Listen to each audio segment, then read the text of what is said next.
देखिए, सबसे जो मज़ेदार चीज़ है कि इस सेमेस्टर में हम लोग जो है फिर से एक नए दौर की ओर बढ़ रहे हैं। और जो बीते जो 3 सेमेस्टर के आपके अनुभव थे, उससे भी कुछ अच्छा ही अनुभव आपको यहाँ पर होगा।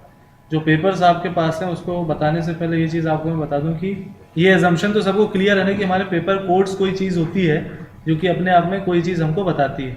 इस सेमेस्टर में हम लोग जो है, जो यहाँ लिखा दिख रहा है, 8 पेपर्स पढ़ेंगे, जिसमें कि इंक्लूडिंग लाइफ मैनेजमेंट को भी शो किया गया है। 401 है आपका ई कॉमर्स एंड एप्लीकेशंस, 402 है कंप्यूटर ग्राफिक्स, 403 है object oriented programming using C++, 404 human values and business ethics, 405 financial accounting and applications, 406 life management 4, और फिर प्रैक्टिकल्स हैं आपके C++ लैब और कंप्यूटर ग्राफिक्स लैब। ठीक है, इतना आपने अपने सामने देख लिया। अब आइए इधर देखिए, अपन डिस्कस करते हैं क्यों पढ़ रहे हैं हम ये पेपर। सबसे पहला पेपर है ई कॉमर्स एंड एप्लीकेशन।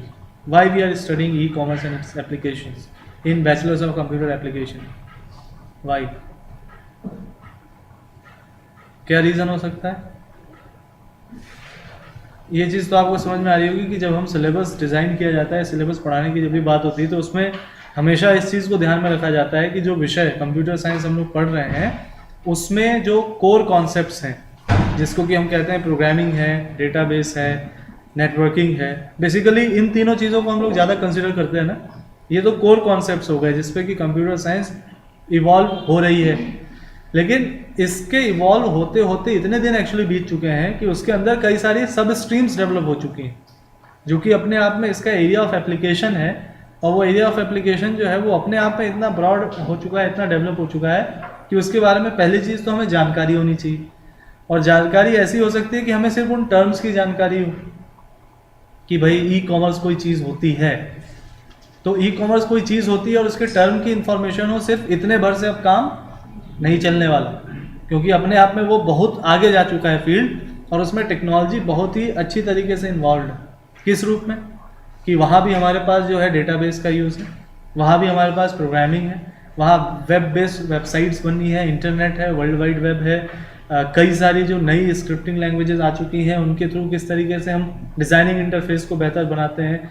तो ये सब तो टेक्निकल डिटेल्स हैं, लेकिन उसके अलावा सचमुच में ई कॉमर्स के फील्ड में हम जा सकें या उस लायक हमारी इंफॉर्मेशन या नॉलेज डेवलप हो सके, उसका भी एक प्रयास इस पेपर में किया जाता है, जो कि अपने आप में अभी एक एक करके इसको अपन एक्सप्लेन करेंगे। तो बेसिकली ये समझ में आ गया ना कि ये पेपर अपने आप में, वैसे पेपर का नाम ही है ई कॉमर्स एंड एप्लीकेशंस, लेकिन ये अपने आप में ई कॉमर्स क्या है, एक एरिया ऑफ एप्लीकेशन है कंप्यूटर साइंस का, जिसको ही हम स्टडी करेंगे क्योंकि वो बहुत ज़्यादा डेवलप हो चुका है। फिर आपका है next computer graphics. Computer graphics ऐसा पेपर है जिसको कि अक्सर ग्रेजुएशंस में न पढ़ा करके मास्टर्स में ज़्यादा प्रेफर किया जाता है, लेकिन इसको ग्रेजुएशन में लाने का जो हम लोग का मुख्य विचार था वो ये था कि स्टूडेंट्स को इस लेवल से ही पता हो कि कंप्यूटर ग्राफिक्स का यूज़ कहाँ होता है। जैसे मैं सच में बताया, जब हम लोग पढ़ रहे थे मास्टर्स में, तो खुद हमें पहली बार में लगा कि क्या यूज़ है कंप्यूटर ग्राफिक्स का। लेकिन आप लोग के साथ चूंकि जब से हम लोगों ने इस BCA कोर्स को शुरू किया है, तब से शुरू से ही आप लोग को इतनी बार डिस्कशन में ये चीज़ें बता चुके हैं अपन कि एटलीस्ट आपको ये आंसर पता होना चाहिए कि कंप्यूटर ग्राफिक्स का यूज़ क्या है। तो क्या यूज़ है, क्या लगता है आपको? सभी कुछ यूज ही, मतलब GUI से लेके जो एक एंटरटेनमेंट हो, चाहे इंडस्ट्रीज चल रही है पूरी, इस पे सबसे अच्छी बात इन्होंने सबसे पहली चीज़ बोली GUI, graphical user interface. Graphical term ही ग्राफिक्स से आ गया, तो एक चीज़ तो बिल्कुल समेट के क्लियर कर दी आपने। दूसरा, एंटरटेनमेंट की जो आपने बात की, उसमें जो आपने वीडियो गेम्स की बात की, अब जितने भी आपके जो है ऑनलाइन एडिटिंग सॉफ्टवेयर्स हैं, ग्राफिकल सॉफ्टवेयर्स हैं, चाहे वो आपके भाई कंप्यूटर डिज़ाइनिंग की जितनी भी चीज़ें, मतलब एक बार सोच के देखिए कि इस पर डिस्कशन क्यों नहीं होना चाहिए कि पेपर हम क्यों पढ़ रहे हैं। कंप्यूटर ग्राफिक्स को जब आप पढ़ेंगे, जब आप पढ़ना शुरू करेंगे ना, तो आप माथा पकड़ लेंगे, अरे एल्गोरिथम इसमें भी आ गई, और इतने मतलब तगड़ी तगड़ी एल्गोरिथम की, वो वेक्टर कहीं से लाइन की एल्गोरिथम आ रही है, क्या मतलब है उसका। तो एक बार को दिमाग घूमता है इसका मतलब क्या है। लेकिन जब आप ग्राफिक्स की जड़ पे जाएंगे तो पिक्सल्स की भाषा समझता है कंप्यूटर की स्क्रीन। अब वो पिक्सल्स भी क्या है, वो पिक्सल्स पे भी प्रभाव किसका है, बिट 0 1 का।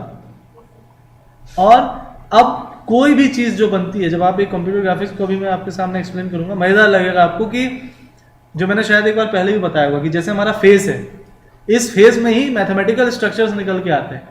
आंखें, ये नाक के किनारे का सेक्शन, कहीं पे आपको लगेगा पैराबोला बन रहा है, कहीं हाइपरबोला बन रहा है, कहीं कर्व बन रहा है।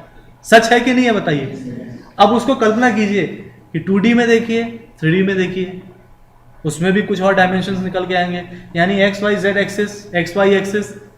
तो ये सब चीज़ें जब टेक्निकली हमारे सामने आएंगी तो एग्जैक्टली कंप्यूटर्स उसको कैसे समझेगा, या वो जो ग्राफिक्स बन के आएंगे वो कैसे दिखेंगे, या ग्राफिक्स हम जब बनाएंगे वो कैसे बनेंगे, मोशन ग्राफिक्स होगा, एनिमेशन होगा, उसमें प्रोग्रामर का क्या रोल होगा।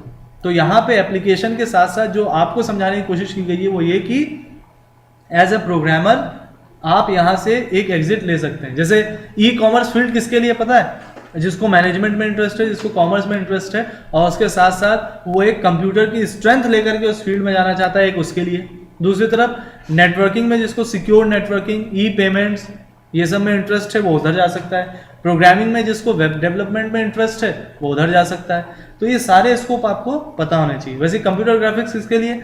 जिसको थोड़ा बहुत भी ड्राइंग में शुरू से मन रहा हो, या जो कंप्यूटर साइंस लेते समय भी उसको कुछ ऐसी चीज़ें पसंद आती है कि C++ में भी वो ग्राफिक्स की प्रोग्रामिंग कर रहा है, तो या वीडियो गेमिंग जिसको बहुत पसंद है, या जिसको कि वीडियो कैप्चरिंग एनिमेशन का एरिया जिसको बड़ा पसंद है और जिसमें कोर डेवलपमेंट्स को कुछ करना चाहता है, उसके लिए कंप्यूटर ग्राफिक्स हो गया।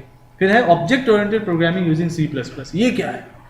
ये वो चीज़ है जो सचमुच जिसके लिए इंसान कंप्यूटर पढ़ने आता है। किस लिए पढ़ने आता है? प्रोग्रामर बनेंगे, डेवलपर बनेंगे। तो वो प्रोग्रामर या डेवलपर जो शब्द है, ये प्रोग्रामिंग जो करेगा वही प्रोग्रामर कहलाएगा, और डेवलपमेंट उससे एक कदम आगे का होता है। कोई भी प्रोग्रामर डेवलपर कब कहलाते हैं? जब आप कंपनी ज्वाइन करते हैं और कंपनी के किसी पर्पस के लिए कोई चीज डेवलप कर रहे होते हैं। अभी तो हम प्रोग्रामर हैं, A+B=C हो रहा है अभी शुरुआत लेवल पे, वो इसलिए चलता है क्योंकि लॉजिक डेवलप हो, लेकिन प्रोग्रामिंग वो तो है ही नहीं। वो तो प्रोग्रामिंग का क्या है? लर्निंग स्टेज है। कोशिश ये होनी चाहिए कि जब हम इसको पढ़ें तो हम लोग डेवलपमेंट स्टेज तक जाएं, और इसके लिए एक रिवर्स अप्रोच जो आप लोग के बीच से सजेशंस आए वो अपन ऑप्ट कर सकते हैं, जिसको अगर मैं चाहूँ तो शुरू करना चाहूँगा कि एक 10-20 लाइन का कोड जो है आपको दे दिया, पढ़िए उसको, ऐसे पढ़िए जैसे आप हिंदी पढ़ रहे हो, उसको ऐसे पढ़िए जैसे आप इंग्लिश पढ़ रहे हो। हिंदी पढ़ रहे हो तो सब समझ में आ जाना चाहिए, तो मान के चलिए आप इंग्लिश पढ़ रहे हैं, और उसको पढ़ने के बाद जो भी आपको समझ में आ रहा है वो आप मुझे समझाइए, वो अपने साथियों को समझाइए। और C++ को बिना जाने, C++ के बारे में आप कुछ नहीं जानते, और जैसे होता है ना, आप ये समझ लीजिए कि आपको रास्ते में कैंटीन के पास 10 पेज पड़े हुए मिल गए जिसमें कि लाइंस ऑफ कोड्स लिखे हुए हैं। उस नजरिए से उस पेपर को आप पढ़िए, इसके साथ कि ना मैंने सी पढ़ी ना मैंने कुछ पढ़ा, लेकिन तब भी वो आपको समझ में आएगा। समझ में आएगा कि नहीं? समझ में आएगा कि नहीं? और उस तरीके से और बेहतर समझ में आएगा जब आप सोचोगे क्या यार हैश बार बार ये क्या है, तो मैं क्या जानता हूँ, हाँ इस पे थोड़ा स्पेशल कैरेक्टर होता है तो स्पेशल ही होगा। फिर ये इंक्लूड का मतलब क्या होता है? इंक्लूड का मतलब कि इंक्लूड करना, शामिल कर लेना। तो अच्छा ये कुछ शामिल ही कर रहा लगता है इसकी भाषा में।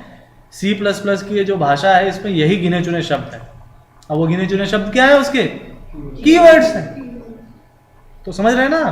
तो ये तो बेसिक प्रोग्रामिंग की लर्निंग अपन करेंगे, लेकिन जब उसमें एक शब्द जुड़ जाता है, सी पढ़ ली, अब C++, तो जाहिर सी बात है कि सी जो थी उससे ये प्लस है। तो अब ऐसा नहीं होना चाहिए कि सिर्फ किताब पढ़ने का इंतजार करें कि किताब खुलेगी उसमें पढ़ेंगे कि कहीं लिखा दिखाए कि सी और C++ में क्या अंतर है, तो जिस पॉइंट और जिस सीक्वेंस में वो लिखा होगा बस उसी सीक्वेंस में रट लेंगे कि इसमें ये है, इसमें वो, इसमें ये, इसमें वो। सबसे पहले कह दो कि सर पहली नज़र में जब हमने C++ को देखा तो पहली नज़र में देखते हमें ये समझ में आ गया था कि ये कुछ तो एक्स्ट्रा है। मतलब जो बात मैं आज आपको बता रहा हूँ, आज से लगभग 6 महीने बाद वो दिन यहाँ पे आएगा। आप टेबल के उधर बैठे होंगे और एक एक्सटर्नल टेबल के इधर बैठा होगा, और वो आपसे सबसे पहला प्रश्न यही करेगा, what is the difference between C and C++।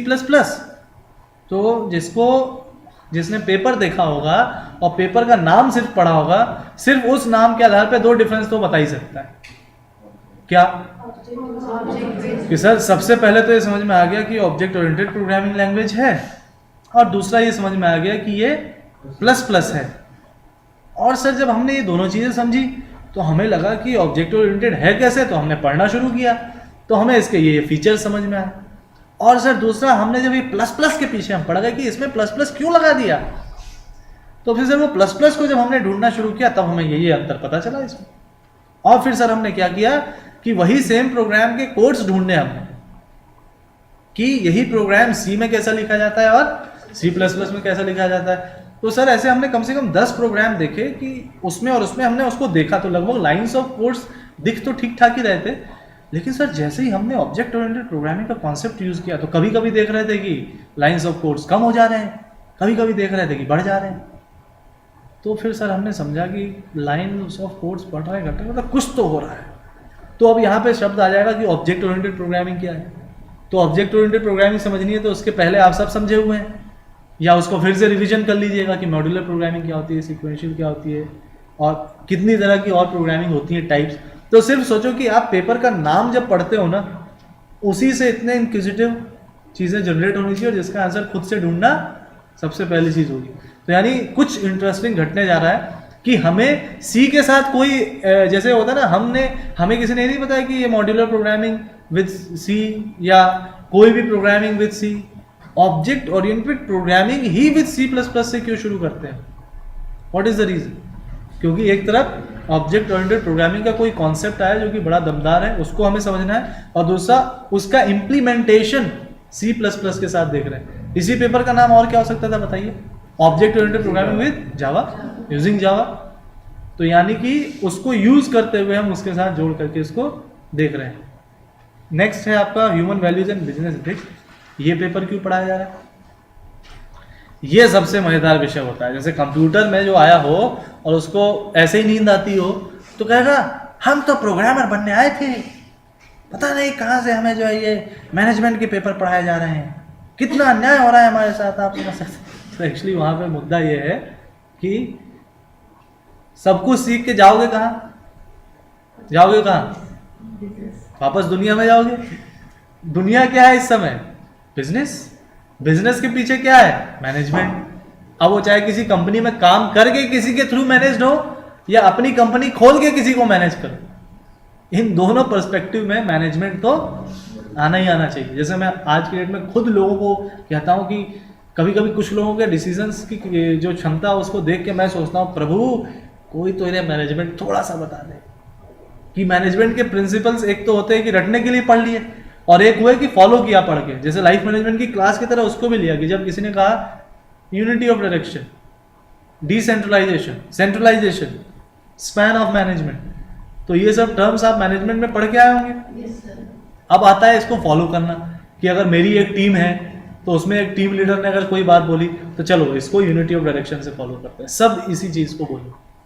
तो ये तो हुआ कि लाइफ में प्रोग्रामिंग डेवलपमेंट तभी निकल करके आएगा जब मैनेजमेंट प्रॉपर होगा। जैसे आप सब हैं, आप सबको अगर मैं यहाँ छोड़ के चले जाऊँ कुछ दिन के लिए तो वही 3 दिन जब आप सेशन के शुरू में आए हैं आप क्या करेंगे? थोड़ी देर बैठेंगे, गूगल करेंगे, फिर जितना जोर लग पाएगा साइबर रोम से लड़ाई करेंगे, कहाँ तक जा सकते हैं देखो, नहीं जाएंगे, फिर थोड़ी देर में उठ के चलो चाय पी के आते हैं, फिर चलो पानी पी के आते हैं, फिर अरे कोई टीचर क्लास ही नहीं ले रहा है, क्या बताएं, मतलब हम पहले आ गए। लेकिन अभी आपको ऐसा लग रहा है कि कोई नुकसान हुआ पहले आके? आप एक एज लेकर के चल रहे हैं। एज किस चीज़ का? उसी समय में एक टीम के रूप में आपको बना दिया, आप ही के बीच से लोगों ने कोऑर्डिनेट किया, planning, organizing, directing, controlling, coordinating, staffing सब हो गई, आपसे एक आउटपुट निकल के आया, वो भी दिन में नहीं, आवर्स में। आवर्स में आता है ना वो आउटपुट, और पूरी जिंदगी भी इंसान ना आवर्स में ही जीता है। तो इसी हिसाब से ये जो human values and business ethics है, मतलब एक तो ह्यूमन वैल्यूज का एक टच आ जाए और दूसरा बिजनेस एथिक्स आ जाए, क्योंकि एथिक्स हर जगह, युद्ध में भी एथिक्स होते थे, आपको पता है कि नहीं? शंख बज गया उसके बाद तीर नहीं चलेगा भाई साहब, ये युद्ध होते थे भाई साहब एक जमाने के। मतलब दुश्मन घायल हो गया तो उस घायल दुश्मन को बकायदा उसके पास पहुंचा के जाएंगे, मतलब वो डेड हो गए ना अगर, तो डेड बॉडीज को अगर आपने नहीं पहुंचाया तो कहेंगे भाई साहब ये एथिक्स के साथ युद्ध नहीं करते। तो जब युद्ध में भी एथिक्स है तो अपन कभी कभी कहते हैं ना कि जैसे कभी कभी इंसान की आपस में भी दुश्मनी हो जाती है, तो ऐसा क्यों ना हो कि दुश्मनी भी थोड़ा एथिक्स के साथ करें कि भाई हमसे, हमारी आपसे दुश्मनी है लेकिन हम पीठ पीछे आपके बारे में कुछ नहीं बोलेंगे, ये हमारे एथिक्स हैं। हम क्या करेंगे? आपसे कंपीट करेंगे, सब्जेक्ट के आधार पे करेंगे, या नॉलेज के आधार पे करेंगे, उस आधार पे आइए आप हमारे ग्राउंड पे युद्ध हो जाए, लेकिन उसके अलावा हम कुछ इथिक्स ऑलवेज इंपॉर्टेंट। बिजनेस क्या, बिजनेस शब्द ही ऐसा है कट थ्रोट कॉम्पिटिशन, लेकिन उस कट थ्रोट कॉम्पिटिशन में भी इथिक्स की बात क्यों की जा रही है? क्योंकि अगर इथिक्स किसी एक ने लूज किया ना, तो अगर एक का स्क्रू ढीला है तो वो प्लेन कहीं ना कहीं जो है गिरेगा ही। प्लेन ने बनाया, एक दो स्क्रू ढीले कर दिए तो 2 साल चलेगा, 3 साल चलेगा, एक ढीले के चक्कर में सब ढीले होंगे और एक दिन कितने सारे लोग इस दुनिया से। तो एक एक चीज़ को इथिक्स बड़ा इंपॉर्टेंट है और इसका रेलिवेंस बहुत है आपको, मतलब प्रैक्टिकल लाइफ में ये चीज़ पहले काम आएगी। नहीं तो अच्छे से अच्छा प्रोग्रामर और उसका टीम लीडर अगर उसको मैनेज करने वाला नहीं हो तो वो प्रोग्रामिंग भी भूल जाएगा और वो कहेगा भाई साहब मेरे से कुछ नहीं हो सकता। और कुछ जिससे नहीं होता उसको कहो अरे तुम बनाओगे, सी का प्रोग्राम नहीं बनाया कोई बात नहीं, सी तुम पैदा ही हुए थे C++ से शुरू करने के लिए बेटा, सी तुम्हारे लायक की नहीं लैंग्वेज थी, चलो नई शुरुआत करते हैं, C++ का प्रोग्राम बनाओ। तुम एक्चुअली बेटा ऑब्जेक्ट ओरिएंटेड के लिए पैदा हुए थे, तुम सिर्फ ऑब्जेक्ट ओरिएंटेड प्रोग्रामिंग कर सकते हो और C++ पे भी नहीं हो रहा कोई बात नहीं, लगता है तुम्हारी किस्मत में जावा से पहला प्रोग्राम बनाना लिखा हुआ। तो ये सब क्या है, ह्यूमन वैल्यूज है और ये सब चीज़ों की बिना मतलब पढ़ाई किसी मतलब ही नहीं। फिर आपका है फाइनेंशियल अकाउंटिंग एंड एप्लीकेशंस, ये तो हाइट्स हो गई, हाइट्स की हाइट्स कि एक तो मैनेजमेंट पढ़ा रहे हैं, अब हमें अकाउंटिंग भी पढ़नी पड़ेगी, ये दिन आ गए हमारे। तो फिर उसमें भाई साहब ऐसा है कि देखो ह्यूमन वैल्यूज बिजनेस एथिक्स का एक पर्पस ये भी है कि मैनेजमेंट में जाकर के अब अगले सेमेस्टर में पढ़ोगे MIS, फिर कहोगे ये क्या, तो जो कुछ भी सेटअप बनना है, कल को प्रमोट होना है कि नहीं, बॉस बनना है कि नहीं, तो जब बॉस बनोगे तो मैनेजमेंट जब तक समझ, अब जिंदगी भर डेवलपर ही बने रहोगे क्या? कल को प्रमोट होगे टीम लीडर बनोगे, फिर प्रमोट होगे तो और मान लो CEO भी बन गए, तो CEO बन के क्या करना है, प्रोग्रामिंग नहीं करनी पड़ेगी, सारी जानकारी रखनी पड़ेगी और फिर उसके बाद बस आपको मैनेज करना पड़ेगा। तो उसके लिए मैनेजमेंट का पेपर पढ़ाया। अकाउंटिंग वाला पेपर इसलिए है कि सबसे पहला कि दुनिया में, ये बार बार मैं रिपीट करता हूँ कि जो सबसे ज़्यादा सॉफ्टवेयर जिस फील्ड में बनते हैं वो क्या है, फाइनेंशियल सेक्टर। कंप्यूटर धरती पे आया किस कारण, बिजनेस वालों को लगा कि हमें कुछ चाहिए, डिफेंस वालों को लगा हमें कुछ चाहिए, तो डिफेंस वालों को लगने के बावजूद भी पैसा लगेगा ना भैया, कौन देगा, तो बिजनेस वालों ने दिया और फिर जब सरकार को फायदा दिखा तो सरकार ने भी दिया और तब ये कंप्यूटर आया। तो इन चीज़ों की जानकारी होना कि सबसे ज़्यादा फाइनेंशियल सेक्टर के सॉफ्टवेयर बनते हैं, तो उन टर्म से हम लोग पर्टिकुलर जानकार हों और उसमें कोई अपनी तरफ से एरर ना करें, नहीं तो पता चला प्रोग्रामिंग स्किल्स बहुत अच्छी, क्योंकि आपको पता होना चाहिए कि आपका प्लेसमेंट जो होता है या जॉब कहीं पे भी आप जाते हैं तो फिर वहाँ पे वो तो यहाँ है कि सब अपने हिसाब से कस्टमाइज्ड हो, कि मैं कहाँ बैठूँ जहाँ पे AC की हवा वहाँ से आ रही हो, या मैं कहाँ बैठूँ जहाँ पे धूप छाँव का इतना रेशियो हो, या मैं कब आऊँ कब जाऊँ। वहाँ तो क्या है, वहाँ तो शुरुआत ही उससे होगी, कहेंगे भाई साहब चलिए भाई आपको हमने रिक्रूट कर लिया, बहुत अच्छा लगा, आपकी पर्सनालिटी के फैक्टर्स हमने देखे, नॉलेज बाद में, आपकी पर्सनालिटी में ये चीज़ दिखी कि आप एक अच्छे लर्नर हैं। तो आइए आज हम लोग प्रोग्राम शुरू करते हैं जावा पे।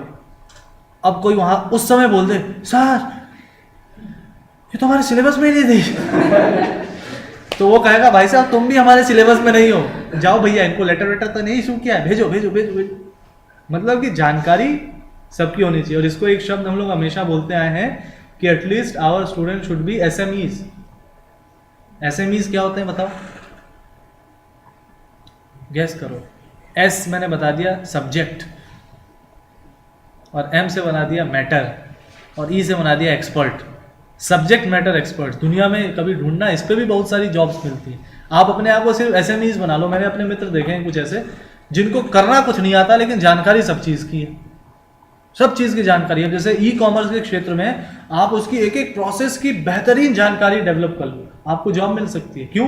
क्योंकि आप एक लिंक का काम करोगे जो कि एक एनालिस्ट और एक ऑर्गेनाइजेशन के बीच में काम करेगा। वो बोलेगा ये अरे हमें, जैसे होता है ना, अरे हमें इसका वो इसमें वो बनवाना था, वो अरे वो क्या है, अब एनालिस्ट वो क्या बनाएगा, तो वो समझेगा अच्छा आप क्या इसमें क्या बनता है बताइए, अच्छा ये बनता आप क्या बना, अच्छा ऐसे अच्छा आप एक्चुअली जो है इसमें एक डायलॉग बॉक्स बनवाना चाह रहे हैं तो SMEs का काम ये होता है। तो ये सब के लिए भी ये पूरे विषय इस हिसाब से पढ़ने चाहिए। तो फाइनेंशियल अकाउंटिंग में आपको पहली बात फाइनेंस और अकाउंटिंग के सारे टर्म्स की जानकारी मिलेगी, और दूसरा कॉम्बिनेशन इतना शानदार है कि E-कॉमर्स के साथ फाइनेंशियल अकाउंटिंग, मतलब कि माशाअल्लाह, मतलब दोनों चीज़ें एक दूसरे को, क्योंकि E-कॉमर्स के कॉमर्स के पीछे भी क्या है, फाइनेंस है और अकाउंटिंग है। और उसमें जब ये इसकी एप्लीकेशंस, और दोनों सब्जेक्ट में देखो एप्लीकेशंस की बात है, सिलेबस कुछ भी हो पढ़ते समय ही ध्यान देना कि उसके एप्लीकेशंस के बारे में सोचना, कि ई कॉमर्स पढ़ते पढ़ते हमारा मन आ जाए कि हम इसकी प्रोसेस को समझें कि ई कॉमर्स में फ्रंट एंड पे क्या होता है, बैक एंड पे क्या होता है। ये तो हो गया टेक्निकल लैंग्वेज, लेकिन उसके अलावा इसका बिजनेस वर्किंग मॉडल क्या होता है, कि अगर मैं खुद अपनी ई कॉमर्स की कोई कंपनी खोलना चाहूँ तो मेरे को क्या चाहिए, कुछ नहीं चाहिए। अगर मैं एक अच्छा ब्रोकर का काम कर सकता हूँ, मेरे पास एक अच्छा ब्रोकर आ जाए, हमें छोटी छोटी चीज़ों से डील कराना शुरू करूँ। जैसे वैसे तो आज की डेट में मार्केट में इतने तगड़े तगड़े कॉम्पिटिटर्स हैं कि पहले उनकी स्टडी हो जानी चाहिए, जो आपने पहले भी की है लास्ट सेमेस्टर में, कि मतलब सिर्फ स्टडी करो बिजनेस मॉडल क्या हो, कि भाई साहब हम सिर्फ प्रज्ञा पे बेचेंगे ऑनलाइन, कैसे बेचेंगे, तो हमने सिर्फ 1-2-3 लिंक बना के एक वेबसाइट पे उसको AWGP से जोड़ दिया। अब उसको जो भी एक्सेस करेगा तो वो उसमें ऑर्डर प्लेस करेगा। तो किसी ने एक प्लेस किया, कहाँ से किया, दिल्ली से किया, क्या चाहिए प्रज्ञा पे एक, तो आप उस पर उसको प्राइस कहोगे, प्राइस पे करो, प्राइस पे करोगे। कभी ये चीज़ ना अपने लेवल पे भी अपन ट्राई कर सकते हैं कि चलो यार अपनी क्लास में मैंने ही कुछ एक चीज़ देने की सोची, मतलब ऑनलाइन बैंकिंग का कनेक्शन में ज्वाइन करवा लूँ कि मैं पेन बेचूंगा ऑनलाइन। तो सोचो, मतलब ये मैं इसलिए बता रहा हूँ ना, आज बता रहा हूँ, फिर शायद ये डिस्कशन में आएगा सब्जेक्ट में। कितनी इंटरेस्टिंग चीज़ है ये, कि मतलब आपने सोचा एक पेज बनाया ब्लैंक, उसमें लिखा प्लेस योर ऑर्डर, जिसको क्लिक करते ही HTML सामने दिखे कि सिर्फ एक ही चीज़ अवेलेबल है, पेन, क्वांटिटी 5, पेमेंट। तो पेमेंट को थर्ड पार्टी पेमेंट, क्योंकि पेमेंट सिस्टम हम बनाते हैं क्या, सिक्योर हम कर सकते हैं, या सिक्योर भी वही करते हैं। ये शब्द जो मैं बोल रहा हूँ थर्ड पार्टी पेमेंट सिस्टम होगा, वहाँ से ऑनलाइन पेमेंट हुआ, पेमेंट जितना हो गया आपने दे दिया। ये तो यहाँ हो गया। दिल्ली वाले को अगर प्रज्ञा पे बेचनी है तो क्या होगा, शिपिंग चार्जेस होंगे, वो सब ऐड वैड करके फिर आप उससे पैसा लोगे। नहीं तो ऐसा भी हो सकता है कि भाई साहब हम आपको भेज देंगे, आप फ़ोन से किसी से बात कर लो और वो हमें पैसा दे दे, तब आपको भेज देते हैं। कुछ भी, ये अलग अलग बिजनेस मॉडल्स हैं कि नहीं। ऐसा भी सक्सेसफुल नहीं हो सकता है कि मतलब एक हट के ऐसा हो कि भाई साहब हम आपको सामान, हम लोग कोशिश करते थे कि समोसा बेचने का, जलेबी बेचने का, आपको हम मैगी प्रोवाइड करेंगे 24 आवर्स, खैर यहाँ के 8 आवर्स हटा के, अभी क्लास में है तो सर 1 मिनट होके आते हैं क्या शिपमेंट आया है। तो कितना अच्छा लगेगा अगर कोई बच्चा भी ऐसा बिजनेस मॉडल की बात करे, मतलब सोचना चाहिए, एटलीस्ट मजाक में ही ट्राई करना चाहिए। वेबसाइट मत बनाओ, लेकिन शिपमेंट की आदत डाल, तो उससे तुम्हें पता चलेगा कि शिपमेंट में कितने तरह के चार्जेस ऐड होते हैं। कि कोई, मैं पेन बनाया 20 पैसे का और उसको बाजार में बेच रहा हूँ 200 रुपये का, लेकिन फिर भी कुछ तो मार्जिन होगा। अब वो पेन बना जापान में, तो भाई प्लेन से पहले वहाँ से किसी रिक्शे वाले, तांगे वाले ने कहीं छोड़ा होगा, फिर कहीं से वो गया होगा, फिर प्लेन से उड़ के आया होगा, फिर कहीं उतरा होगा, फिर वहाँ से आया होगा, सब चार्जेस जुड़ते जाते हैं तब वो, और ये चीज़ जानते हुए भी कोई नहीं जानता। इन सब चीज़ों को थोड़ा सा देखना। लैब, और दोनों लैब में बेसिकली C++ की लैब में प्रोग्राम्स को ही हम लोग कुछ को रिक्रिएट करेंगे, लेकिन कुछ के डायमेंशंस ऐड करेंगे हम लोग, कि मतलब C++ की एप्लीकेशन के एरियाज़ को अगर अपन ने जान लिया तो हम लोग वही प्रोग्रामिंग शुरू करेंगे। ग्राफिक्स की करो, इसकी करो, जिसकी भी करना है करो। और पूरी जो आपकी कंप्यूटर ग्राफिक्स की स्पेशलाइज जो लैब है, उसमें आपको जितने भी एल्गोरिथम्स हैं उसके लिए जो स्टैंडर्ड कोड्स हैं वो लिखने होंगे। तो ये सब करके, और लाइफ मैनेजमेंट साथ में आपके लिए बहुत शानदार चीज़ है, ले दे के आप इस पूरे सेमेस्टर को बहुत ही एंजॉय करेंगे। बात समझ में आई इतनी? अब अपन एक बार बस इस पर बात कर लेते हैं कि हमारा C++ क्या कहता है। तो C++ में जो यूनिट वाइज अगर हम लोग देखें तो C++ की शुरुआत की जो यूनिट है, principles of object oriented programming. तो principles of object oriented programming के अंतर्गत जो जो चीज़ें हैं, चाहे वो प्रोग्रामिंग का कॉन्सेप्ट है, पैराडिज्म है, बेनिफिट्स क्या होते हैं इसके, लैंग्वेजेस कौन कौन सी हैं, एप्लीकेशंस क्या क्या हैं, और फिर उसके बाद फिर हाफ यूनिट के बाद से C++ के स्टेटमेंट शुरू होते हैं, फिर क्लास क्या होती है, स्ट्रक्चर ऑफ C++, ये सब चीज़ें फिर पढ़नी हम लोग शुरू करेंगे। मतलब एक मेजर पार्ट शुरुआत में क्या समझने का है, ऑब्जेक्ट ओरिएंटेड प्रोग्रामिंग। इसके अलावा आगे बढ़ते जाए तो फिर एक थॉरो शुरू हो जाता है, C++ की कहानी पूरी की है, स्ट्रक्चर और ऑब्जेक्ट ओरिएंटेड प्रोग्रामिंग अलग अलग कैसे है, इंट्रोडक्शन, टोकन, कीवर्ड्स, और ये सब को मतलब इसी तरीके से अपन देखते हैं। और इसके अलावा जो चीज़ें इसमें हैं,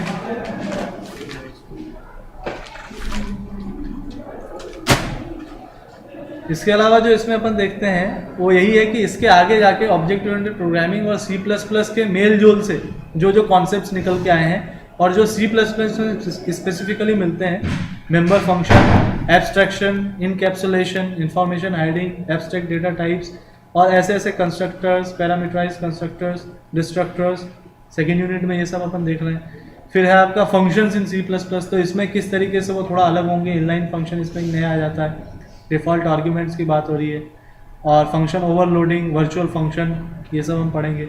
और साथ ही साथ फिर हम लोग जो है operator overloading, type convention, inheritance, polymorphism, ये सब के बारे में, ये सब जो भी हैं इसमें हम हर चीज़ रिपीट वही करेंगे कि ऑब्जेक्ट ओरिएंटेड के मेन प्रिंसिपल्स या पैरामीटर्स क्या हैं और उसका C++ किस तरीके से एप्लीकेशन करता है।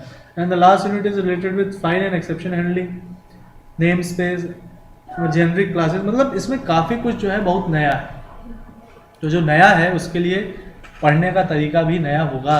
क्या तरीका होगा, आज से अब शुरू करते हैं। इसमें क्या करना है आपको, starting from the title of the paper you have two point out the keywords. Keywords बोले तो object is a keyword, object oriented is a keyword, programming is a keyword, object oriented programming is another keyword. तो इस तरीके से सिर्फ ये जो 3 word थे, इन 3 वर्ड्स में ही जानने के लिए आपके पास अभी बहुत कुछ है। ऑब्जेक्ट क्या होता है, पहली चीज, जब आप इस चीज को ढूंढेंगे तो आपको वो ऑब्जेक्ट जो है बताएगा ये भी एक ऑब्जेक्ट होता है। तो आपको वहां पे आपका डिस्क्रिमिनेटरी विजडम डेवलप होगा कि मैं चूंकि C++ के पर्सपेक्टिव में ऑब्जेक्ट ढूंढ रहा हूं तो मुझे क्या अभी ढूंढना है, किस चीज को कंसिडर करना है और किस चीज को कंसिडर कर सकते हैं। ऐसी बात नहीं है कि अगर उसमें आपने शुरू में बॉटल को एक ऑब्जेक्ट के रूप में बताया तो वो भी अगर आपकी समझ है तो आप उस आधार पर भी उस चीज को डिफाइन कर सकते हैं कि जनरल लाइफ में हम इसको एक ऑब्जेक्ट के रूप में कंसिडर करते हैं, लेकिन हमारे C++ या ऑब्जेक्ट ओरिएंटेड प्रोग्रामिंग में ये क्या है। ये चीजें बस आपको क्या करनी है, अब इसके ऊपर एक डॉक्यूमेंट क्रिएट करना है आपको शुरुआत में, मतलब शुरुआत के एटलीस्ट हम 6 आवर्स लगभग इसमें हम इन्वेस्ट करेंगे, जहाँ पे कि हमें पूरे पेपर के कीवर्ड्स को हमें जान लेना, इसलिए ताकि अब वो समय ना आए जब हम 5th यूनिट में आएंगे तभी जाकर के हम जानेंगे कि एक्सेप्शन हैंडलिंग क्या होती है। क्यों जानेंगे, क्योंकि 5th यूनिट में आएंगे और ये अपना हर बार प्रयास रहता है। तो इस बार इसको थोड़ा दूसरे तरीके से करते हैं कि C++ यूजिंग का तो रहने दीजिएगा, यूजिंग तो पता है, मतलब यूजिंग मतलब यूजिंग। C++ क्या है, इसकी डेफिनेशन भी क्या कुछ आती है, क्या प्रोग्रामिंग लैंग्वेज के अलावा भी किसी ने इसको कुछ कहा है, तो इसमें डेफिनेट सी बात है आपको ये पता चल जाएगा कि ये किसने बनाया। फिर अब आप आएंगे ना एक एक करके कि जैसे प्रिंसिपल्स का क्या मतलब होता है। मतलब कुल मिला के मैं बता दूं, इस पूरे पेपर में हम लोग इस तरीके से भी चेक करेंगे कि किस इंसान ने कितने ज़्यादा कीवर्ड्स निकाले और कितने ज़्यादा कीवर्ड्स को उसने आंसर किया। जैसे principles of object oriented programming से आप क्या समझते हैं, या फिर जैसे हो गया आपका कॉन्सेप्ट्स ऑफ, जैसे कुछ चीज़ें तो बड़ी कॉमन होंगी इसमें, कॉमन इन द सेंस कि जैसे ऑब्जेक्ट ओरिएंटेड प्रोग्रामिंग एक बार क्लियर हो गया तो मेरे ख्याल से पहले की 3 लाइनों में तो चीज़ें क्लियर हो जाएंगी।